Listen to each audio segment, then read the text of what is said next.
Que diriez-vous de nous offrir à présent quelques minutes de contemplation devant d'autres Mercedes secrètement parquées, et vous allez comprendre pourquoi, et magnifiquement restaurées? Allez, venez, vous n'allez pas le regretter.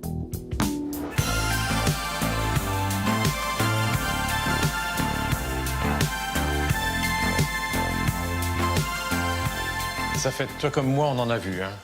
En 26 ans d'émission, mais des endroits comme celui-ci, c'est exceptionnel. C'est divinement beau. Et il est là, le maître des lieux. Salut Nicolas. Bonjour Dominique. Alors, Salut Nicolas. Bonjour. on ne dit pas où on est, ça ne sert à rien. En tout cas, on est chez un passionné. Oui, oui.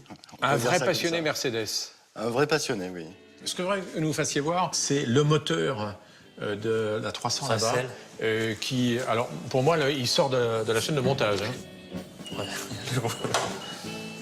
Moi, pour moi, elle est neuve. Hein. C'est hallucinant. Elle a roulé cette voiture déjà?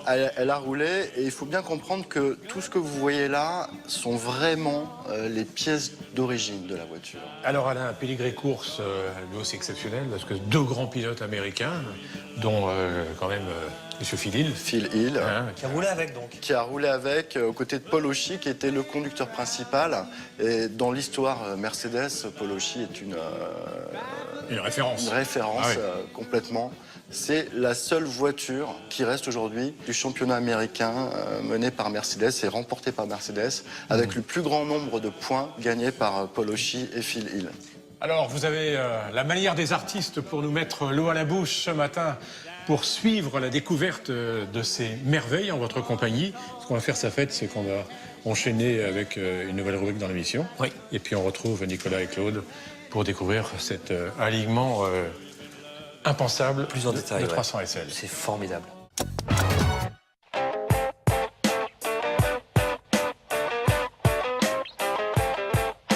Sur ce, nous voici revenus, j'allais dire, au milieu des pépites, non, des étoiles, puisque ce sont toutes des Mercedes de la collection, enfin, de l'atelier de restauration de Nicolas. Justement, celle-ci, elle a une histoire vraiment incroyable. Hein. Celle-ci, c'est une voiture qui a été livrée en 58 aux États-Unis chez un concessionnaire Packard, qui était distributeur Mercedes à l'époque. Et il va la garder pendant près de 40 ans sans l'immatriculer.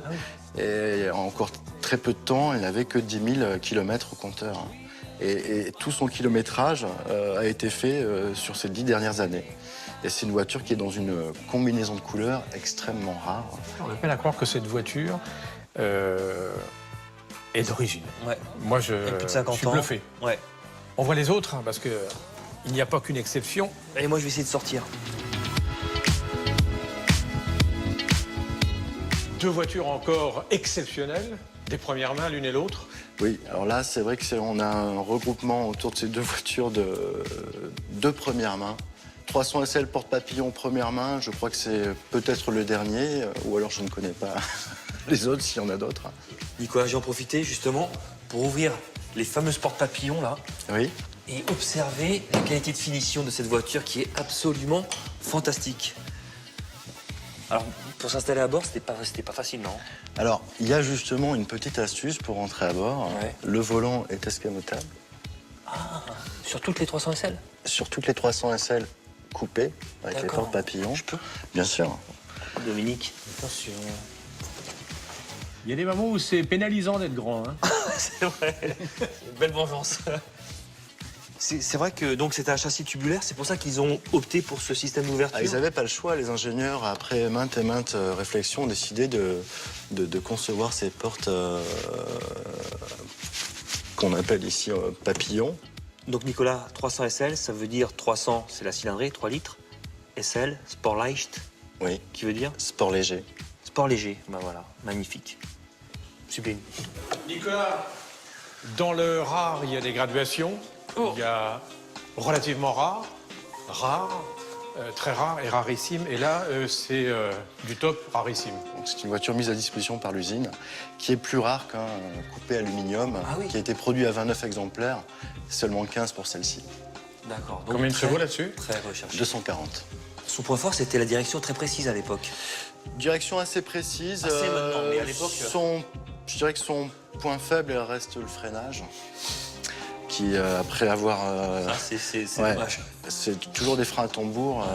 Il faut quand même aujourd'hui énormément anticiper le freinage, sinon ça peut faire mal. Merci beaucoup. Merci beaucoup. Et une prochaine fois pour d'autres découvertes ensemble.